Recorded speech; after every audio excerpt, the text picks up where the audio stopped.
Hey everyone, welcome back to my channel. Today's video we are going to be talking about the Cincinnati Bengals fantasy football projection. So in a previous video I misspoke and I said alphabetically the next team was the Dallas Cowboys, but I forgot about the Ohio teams. That's my bad on that. But we're going to be going to the Cincinnati Bengals. We're going to be talking about their football season for the 2021 season, what their team prospects will look like for fantasy football, and what I would do with these players to help you win a championship next season. That is the goal of this series. I'm going to be previewing every single team this offseason to help you win a fantasy football title. So if you're interested in content like this, please subscribe, like, comment, etc. on my channel. I cover a lot of stuff. I talk about sports. I talk about music. I do song reactions and song covers. You can check out my list of content. I make a lot of different stuff. So if you're interested in things like that, then please consider subscribing to the channel. So without further ado, let's get to talking about the Cincinnati Bengals. So Cincinnati, I want to start by taking a look at their schedule. So because ultimately the schedule is important because it's going to dictate how you manage these players and what kind of value you can expect to have for them as the season goes on. So going through the Bengals schedule, they have a relatively difficult start to the season. So they play Minnesota in week 1. That's not as good a defense as it was before, but they're generally a defensive oriented team that tries to rely upon their defense. Then they have two very tough matchups. They go to Chicago to play the Bears defense. They project to be one of the best defenses in the NFL.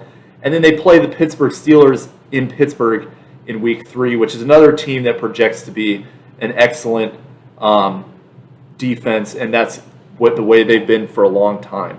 So difficult start for the Bengals, but then things get significantly better from there. So my takeaway with this schedule is that you want to buy low on the Bengals after week 3, because in week 4 they've got Jacksonville Jaguars, which is a team that runs the 3-4 sieve defense, basically.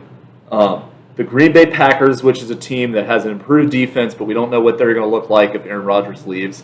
Detroit is not a very good defense. That's week 6. And then things get a little more difficult. They play Baltimore, but then they've got New York Jets in week 8, which projects to be a bad defense. So things improve for the Bengals as the season goes on. And then you look at the end of their season. The playoffs are a little difficult. It's not necessarily the best situation. They've got the Denver Broncos, which is a defense that has been good, not as good as it was before. The Baltimore Ravens in week 16, that's a difficult matchup in the fantasy football playoffs. But then week 17, they play the Kansas City Chiefs, which, knowing Joe Burrow, knowing Patrick Mahomes, this game could be a shootout. They could give you some good value at the end of the season in the fantasy football championship. So keep that in mind, but my takeaway is really pay attention to these players that you might want to buy low on after weeks 1, 2, and 3, because they might have a difficult start to the season, especially with a lot of young players on offensive line. They might have a little difficulty getting Joe Burrow the time he needs to get his ball out to the receivers. So keep that in mind. The value may start off slow for the Bengals, but buy low after week 3. So speaking of Joe Burrow, let's move to the quarterback position. And we start with him. Obviously, there's a lot of concerns about his injuries, but the reports that I'm reading is that he plans to be good to go for the season in week 1. So I would plan on relying on Joe Burrow. So if he's not there, then you're having to go to the guys that are not as productive.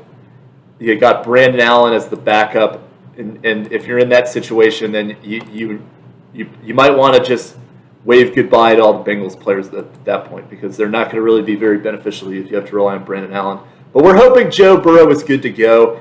And he had some promising games last year. Overall he had a very good completion percentage for a rookie quarterback. He was 65.3%.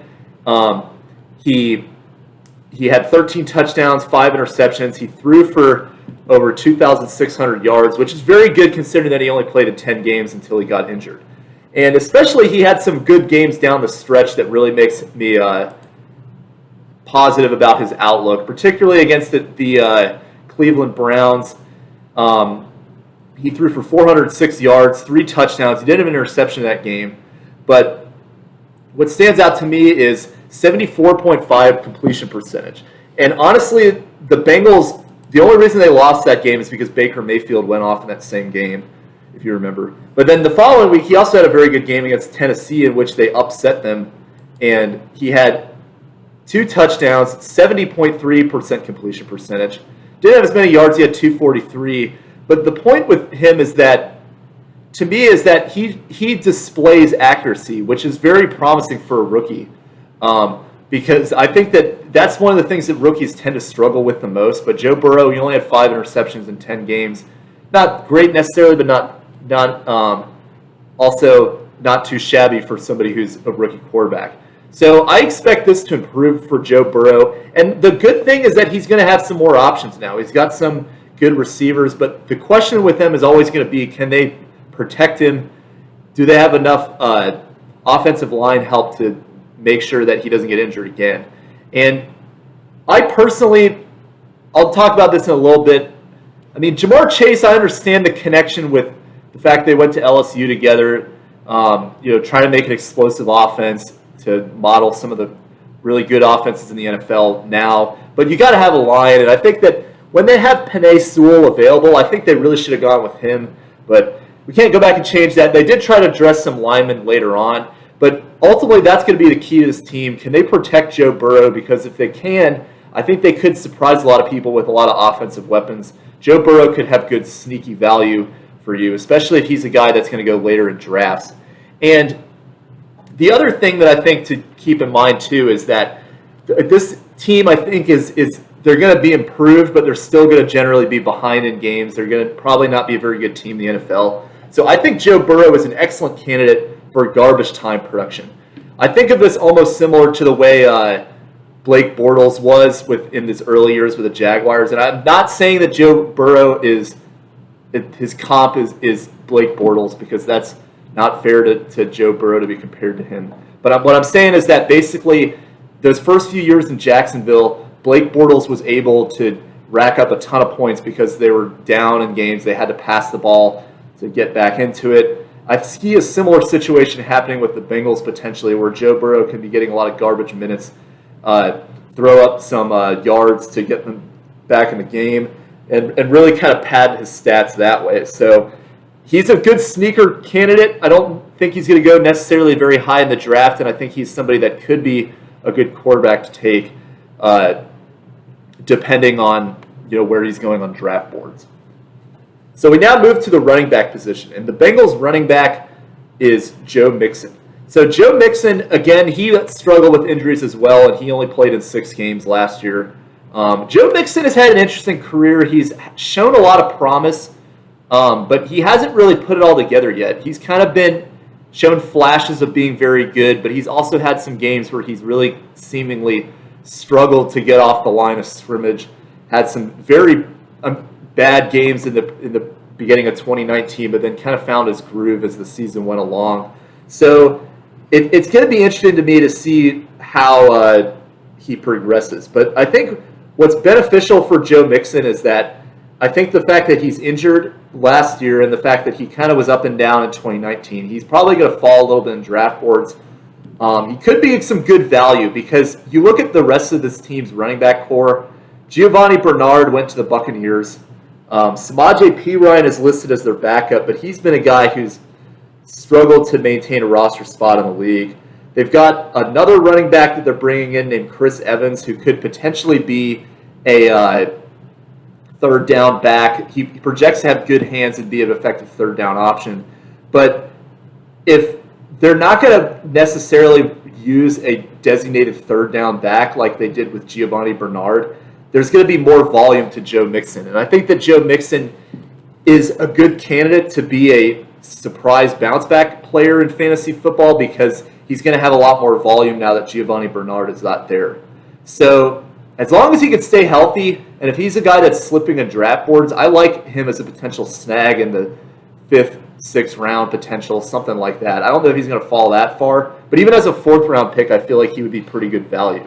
So I like him as a potential bounce back candidate, but a lot of this is still going to depend on the line and if they can make some space for him, because otherwise, if they can't, it's going to end up a lot like last season, where they're going to have to really just rely on the passing game to open up their offense for them. But as I mentioned before, Samaje Perine, I would not draft him at all. His only value is if Joe Mixon gets hurt and they for some reason put him back in as the starter. He did have some okay games at the end of last season, though, just keep that in mind, but I don't see it being sustainable. And then Chris Evans has potential if he does go into a full-time third down back position, similar to Giovanni Bernard. He could give you some good PPR value as a guy that, for the most part, is not going to get drafted because he was a 6th-round pick in the NFL draft this season. So now we'll move to the wide receiver core, and this is the most interesting position for the Bengals offense in fantasy football because they already had some decent receivers on their team in the past. We'll start with Tyler Boyd, who's a guy who's been there for the Bengals. He had a very good 2019, 2018. He had a very good 2018. Kind of was up and down at times last year, but depending on the quarterback play, when you had to go down to your backups like Brandon Allen and Ryan Finley. But he has had some productive games for them in the past, and he was generally, despite some of the issues with their line and the injuries to Joe Burrow, he was still outside the top 30. And he's a good, underrated receiver to have as somebody that you can plug into your wide receiver 3 flex position or stream depending on the matchups. So he's a guy to look out for as well. I project him to be kind of more of that guy that they can rely upon for targets. He didn't have as many yards. He wasn't the team leader in yards, but he led the team in receptions, and he had some relatively productive games for them. The other receiver that they have who is I really liked until they drafted JaMarr Chase is T. Higgins. I think T. Higgins really came into his own last year and had some very productive games for the Bengals. He is a guy that projects to be a speed receiver. He had some big touchdowns last year. He's a guy that had over 900 receiving yards last year, 67 receptions, 6 touchdowns. So he's got that chemistry with Joe Burrow, and that's good. They can kind of grow and develop together.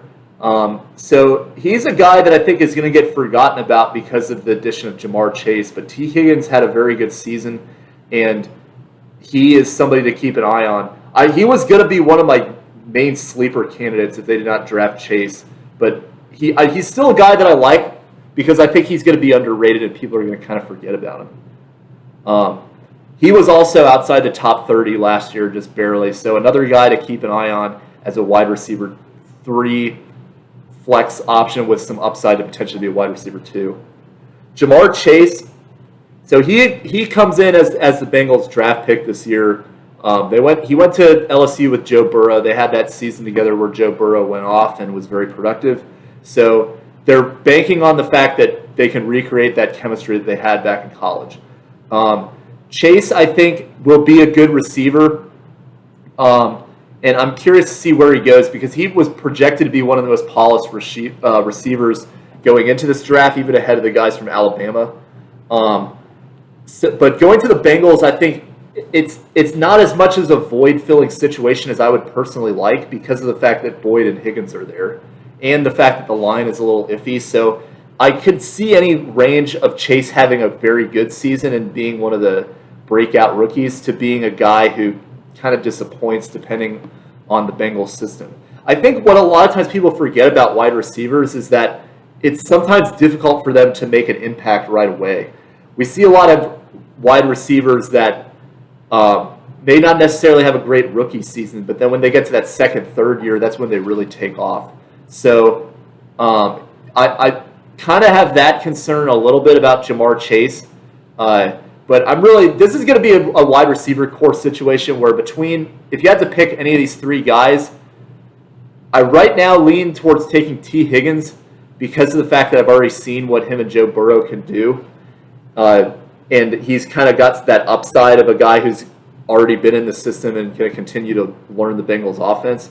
But Chase it would not surprise me at all if Chase ends up taking the majority of his touches away you're going to have to really monitor this receiving core in the offseason and preseason to see how they do. Some other guys of note. So Auden Tate is another receiver who he was really looking promising in 2019, but he actually kind of fell out of the I don't want to say it's not really rotation, but he kind of wasn't really getting the touches that he's had in the past. He only had 14 receptions last year, so I think he's kind of getting phased out. And then other guys that were kind of on the fringe as well are Mike Thomas, not the one for New Orleans, but another one, and then Trent Taylor. They both had around like 10 to 15 receptions, but I don't know if those guys are going to make the team, so I would personally not invest any interest in them. Bengals tight end core. So their tight end that they have listed as their starter is Drew Sample. He had an okay season last year. He was fifth on the team in receptions. He had 40 receptions across 53 targets.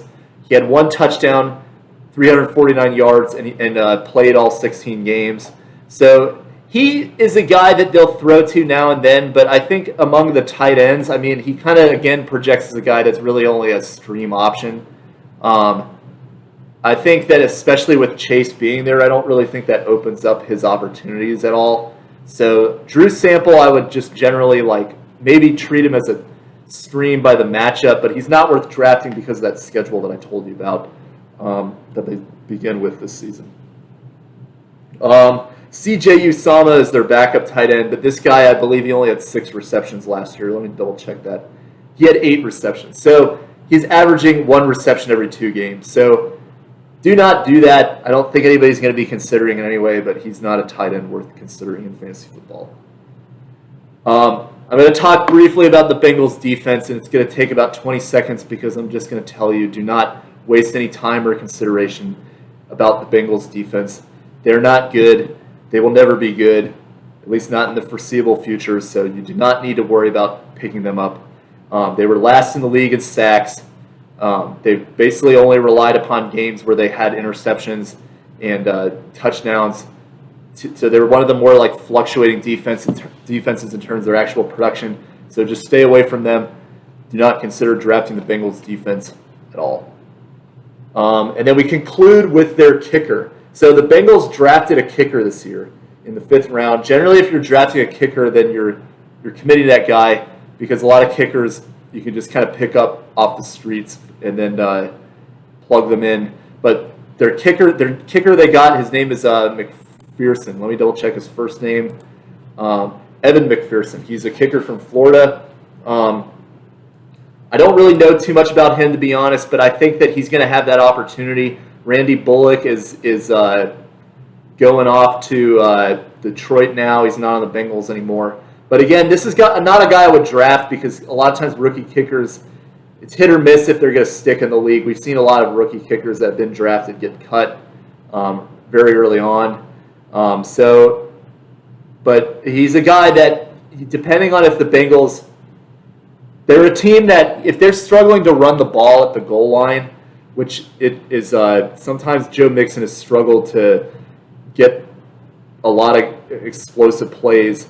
The Bengals could be in a position where they're kicking a lot of field goals. And this has happened with Randy Bullock in the past, where he's had some very good games because the Bengals have struggled in the red zone. So they're a potential team that he could be a breakout kicker, but he's a guy that I would not draft unless it is the last round and you just don't have any other better options because it's a hit or miss if he's even, I think, going to make the roster. But the scenario of this team and their struggles in the red zone could dictate that he has a very good season.